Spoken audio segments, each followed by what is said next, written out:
Hello. So இன்றைக்கி என்ன வீடியோன்னு பார்த்தீங்கன்னா, நான் வந்து சலூனில் போர் அடிச்சிருக்கும் போது ஒரு காஃபி குடிக்கணும்னு தோணும்போது எப்படி நான் காஃபி போடுவேன், அதான் இந்த வீடியோ.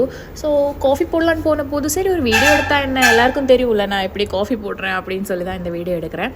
நார்மலி நான் வந்து காஃபி வந்து வெளியில் தான் வாங்கிட்டு இருந்தேன் இந்த சலூன் வச்சதுக்கு அப்புறம். அதுக்கு முன்னால் நான் காஃபி டீ ஒன்றும் குடிக்க மாட்டேன். ஸோ ஈவினிங் ஆகும்போது எனக்கு போர் அடிச்சு ஒரு மாதிரி டயர்ட் ஆகும். ஸோ நான் வந்து வெளியே காஃபி வாங்கி குடிச்சிட்ருப்பேன்.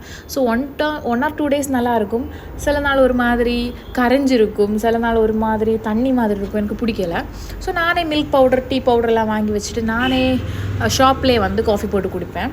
ஸோ இதுக்கு நான் வந்து ஒரு 1/2 kg போல் ஒரு மில்க் பவுடரும், தென் ஒரு டின் காஃபி பவுடரும், அதுக்கப்புறம் ஒரு 1/2 kg சுகரும் வாங்கி வச்சுட்டு எனக்கு 1 month ஆர் 2 months வரைக்கும் எனக்கு இதுவே போதும்.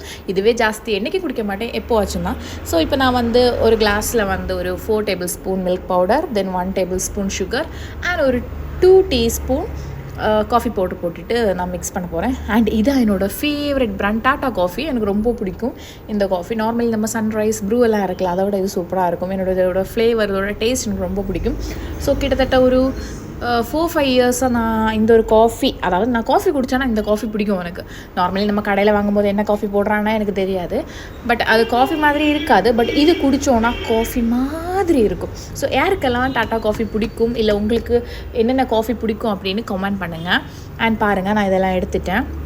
தென் இதெல்லாமே நான் கெட்டிலில் வச்சுருக்கிற தண்ணி கொஞ்சமாக அதில் ஊற்றிட்டு, அதுக்கப்புறம் இதை 3யுமே நல்லாவே தரோவாக வந்து மிக்ஸ் பண்ணுவேன். நல்லா மிக்ஸ் பண்ணும்போது நம்ம வந்து கேரமல் காஃபி பண்ணுற மாதிரி நல்ல ஒரு திக்காக வரும், பார்க்கவே நல்லாயிருக்கும். ஒரு நாளைக்கு நான் டேஸ்ட் பண்ணி பார்த்தேன். அப்போ என்னென்னா நல்ல ஒரு காஃபி ஃப்ளேவர்லாம் நல்லா தான் இருந்துச்சு. தென் அதை கூட நான் வந்து கெட்டிலில் வந்து வாட்டர் ஹீட் ஆனதுக்கப்புறம் அதை ஆட்டோமேட்டிக்காகவே ஆஃப் ஆயிரும். தென் அந்த வாட்டரை நான் வந்து இந்த நம்ம மிக்ஸ் பண்ணி வச்சுருக்க இதை கூட அதை மிக்ஸ் பண்ணிவிட்டு அதுக்கப்புறம் வந்து காஃபி போட்டுருவேன். ஸோ உங்களுக்கு இதை மாதிரி காஃபி போட்டிருக்கீங்களா, ஆர் இதை மாதிரி நீங்கள் போடணும்னு நினைப்பீங்க பட் எப்படி போடணும்னு தெரியாது அப்படின்னு எதாவது நினச்சிருக்கீங்களா? ஆக்சுவலி நான் ஃபஸ்ட் இந்த கெட்டில் வாங்கினும் போது நான் கெட்டிலில் தான் மில்க் பவுடர்லாம் தட்டி பால் காய்ச்சி விளையாடினேன். 2-3 வாட்டி கொட்டிடுச்சு. அதுக்கப்புறம் என் மம்மி தான் சொன்னாங்க, நீ என்ன வேலை பண்ணுற, இப்படி இல்லை காஃபி போடுறது. ஆக்சுவலி மில்க்கை வந்து மில்க்குன்னு வாட்டரை வந்து ஹீட் பண்ணிவிட்டு கிளாஸில் போட்டு பண்ணினேன். ஆக்சுவலி தான் வந்து பர்ஃபெக்டாக இருக்குது. ஸோ நீங்கள் ட்ரை பண்ணி பாருங்கள். பொலி